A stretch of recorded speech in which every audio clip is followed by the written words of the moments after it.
The Andes hantavirus has officially breached international borders.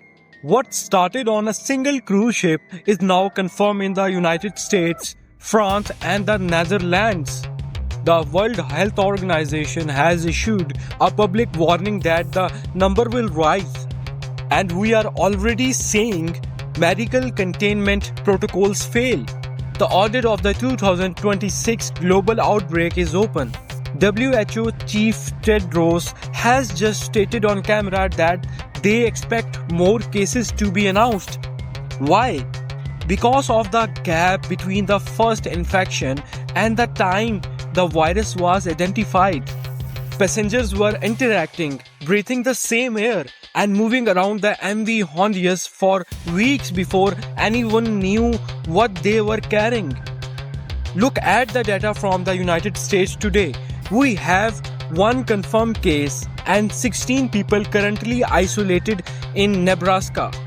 8 entire American states are now actively monitoring for symptoms. The terrifying reality of the Andes strain is the long incubation period. A passenger can walk off that ship, board a flight to Atlanta, and feel perfectly fine for weeks. It is a silent stealth spread. Now look at the infrastructure collapse happening in Europe. France has just confirmed its first official case, but the red real flag is in Netherlands. 12 medical staff members at a highly advanced Dutch hospital have been forced into quarantine. Why? Because they reportedly failed to adhere to strict containment protocols while handling the blood and urine of an infected patient. Ask yourself this hard question. If trained, equipped medical professionals in a first world European hospital are breaching containment, what happens when asymptomatic passengers walk through crowded international airports?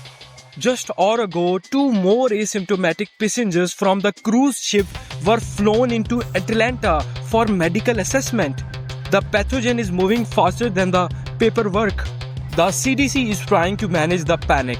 Official David Fitter stated today that the Andes hantavirus is significantly more difficult to spread than typical respiratory virus.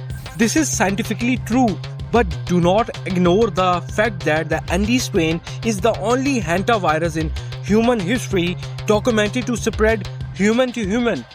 The WHO is currently categorizing the risk to the general public as low, while laughing off the facts that the world has PTSD from COVID. But the fear is justified. The danger in 2026 is not just the biology of the virus, it is the administrative panic when a stealth pathogen crosses borders and medical system fails to contain it.